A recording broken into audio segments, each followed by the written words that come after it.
ఓం నమ శివాయ. కార్తీక పురాణము 3వ రోజు పారాయణం 3వ అధ్యాయము. జనక మహారాజా, కార్తీక మాసమున ఏ ఒక్క చిన్న దానం చేసినను అది గొప్ప ప్రభావం కలిగినదై వారికి సకల ఐశ్వర్యములు కలుగుటయే కాక మరణానంతరము శివ సాన్నిధ్యమును చేరుదురు. కానీ కొంతమంది అస్థిరములైన భోగభాగ్యములు విడువలేక కార్తీక స్నానములు చేయక అవినీతి పరులై భ్రష్టులై సంచరించి కడకు క్షుద్ర జన్మలు అనగా కోడి కుక్క పిల్లిగా జన్మింతురు. అధమము కార్తీక మాస శుక్ల పౌర్ణమి రోజు అయినను స్నానదాన జపతపాదులు చేయకపోవుట వలన అనేక చండాలాది జన్మలెత్తి కడకు బ్రహ్మ రాక్షసిగా పుట్టుదురు. దీనిని గురించి నాకు తెలిసిన ఇతిహాసం ఒకటి వివరించెదను, సపరివారంగా శ్రద్ధగా ఆలకింపుము అని ఇలా చెప్పసాగాడు. ఈ భారతఖండమందలి దక్షిణ ప్రాంతమున ఒకానొక గ్రామంలో మహావిద్వాంసుడు, తపస్శాలి, జ్ఞానశాలి, సత్యవాక్య పరిపాలకుడు అగు తత్వనిష్ఠుడు అను ఒక బ్రాహ్మణుడు ఉండెను. ఒకనాడా బ్రాహ్మణుడు తీర్థయాత్రాసక్తుడై అఖండ గోదావరికి బయలుదేరెను. ఆ తీర్థ సమీపమున ఒక మహావటవృక్షంపై భయంకర ముఖములతోనూ దీర్ఘకేశములతోనూ బలిష్టంబులైన కోరలతోనూ నల్లని బాణపట్టలతోనూ చూచువారికి అతి భయంకర రూపములతో 3 బ్రహ్మరాక్షసులు నివసించుచు ఆ దారిన పోవు బాటసారులను బెదిరించి వారిని భక్షించుచు ఆ ప్రాంతం అంతయు భయకంపితం చేయుచుండిరి.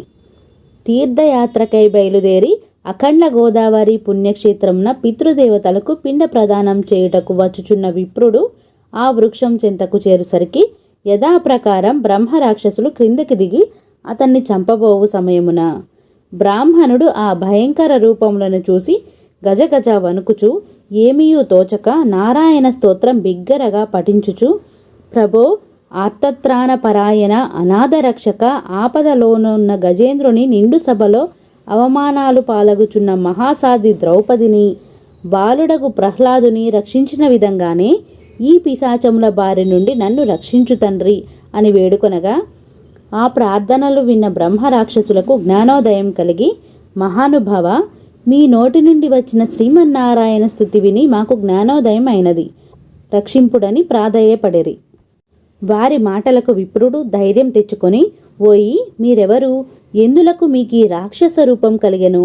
మీ వృత్తా తెలుపమని పలుకగా వారు, విప్రపుంగవ, మీరు పూజ్యులు, ధర్మాత్ములు, వ్రతనిష్టాపరులు. మీ దర్శన భాగ్యం వలన మాకు పూర్వజన్మమందలి కొంత జ్ఞానం కలిగింది. ఇక నుండి మీకు మా వలన ఏ ఆపద కలుగదు అని అభయమిచ్చి అందొక బ్రహ్మరాక్షసుడు తన వృత్తాంతమును ఈ విధంగా చెప్పసాగాను. నాది ద్రావిడ దేశం, బ్రాహ్మణుడను. నేను మహాపండితుడని గర్వం కలిగిన వాడై ఉంటిని. న్యాయాన్యాయ విచక్షణలు మాని పశువు వలె ప్రవర్తించితిని. బాటసారుల వద్ద, అమాయకపు గ్రామస్తుల వద్ద దౌర్జన్యంగా ధనం లాగుకొనుచు దుర్వ్యసనాలతో భార్యాపుత్రాదులను సుఖపెట్టక పండితులను అవమానపరచుచు లబ్ధుడనై లోకకంటకుడిగా ఉంటిని. ఇలా ఉండగా ఒకానొక పండితుడు కార్తీక మాస వ్రతమును యథావిధిగా ఆచరించి భూతతృప్తి కొరకు బ్రాహ్మణ సమారాధన చేయు తలంపుతో పదార్థ సంపాదన నిమిత్తం దగ్గరున్న నగరమునకు బయలుదేరి తిరుగు ప్రయాణంలో మా ఇంటికి అతిథిగా వచ్చెను. వచ్చిన పండితుని నేను దూషించి కొట్టి అతని వద్దనున్న ధనము వస్తువులు తీసుకొని ఇంటి నుండి గెంటివేశాను. అందులకు ఆ విప్రునకు కోపం వచ్చి, ఓరి నీచుడా, అన్యాక్రాంతముగా డబ్బు కూడబెట్టినది చాలక మంచి చెడ్డలు తెలియక తోటి బ్రాహ్మణుడని కూడా ఆలోచించక కొట్టి తిట్టి వస్తు సామగ్రిని దోచుకుంటివి కనుక నీవు రాక్షసుడివై నరభక్షకుడిగా నిర్మానుష్య ప్రదేశంలో ఉందువుగాక అని శపించుడచే నాకు ఈ రాక్షస రూపం కలిగినది. బ్రహ్మాశ్రమునైనా తప్పించుకోవచ్చును, కానీ బ్రాహ్మణ శాపం తప్పించలేము కదా. కాన నా అపరాధమును క్షమింపమని వాణ్ణి ప్రార్థించితిని.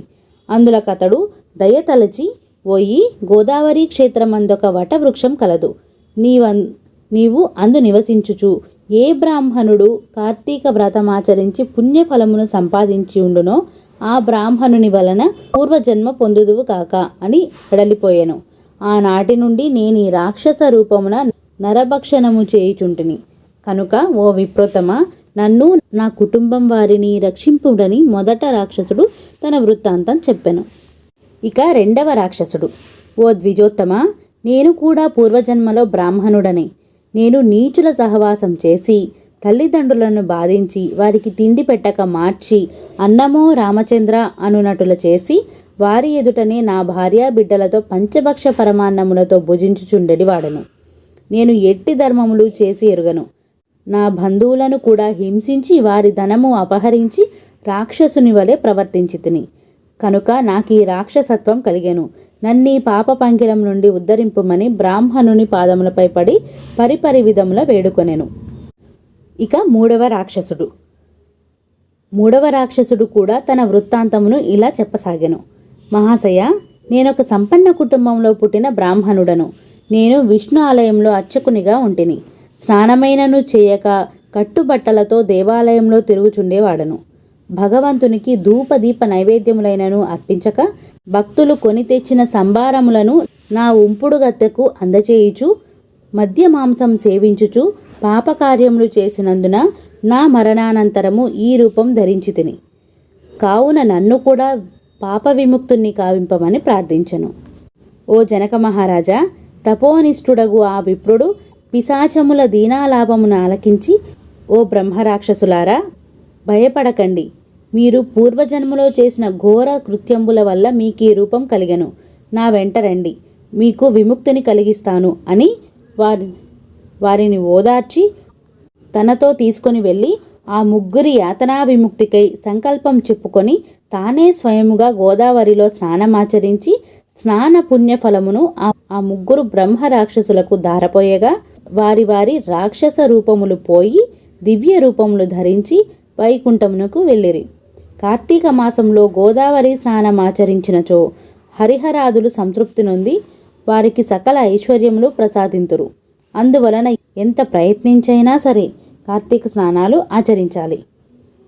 ఇట్లు స్కాంద పురాణ అంతర్గత వశిష్ఠ ప్రోక్త కార్తీక మహాత్య మందలి 3వ రోజు పారాయణం 3వ రోజు అధ్యాయం సమాప్తం. స్వస్తి.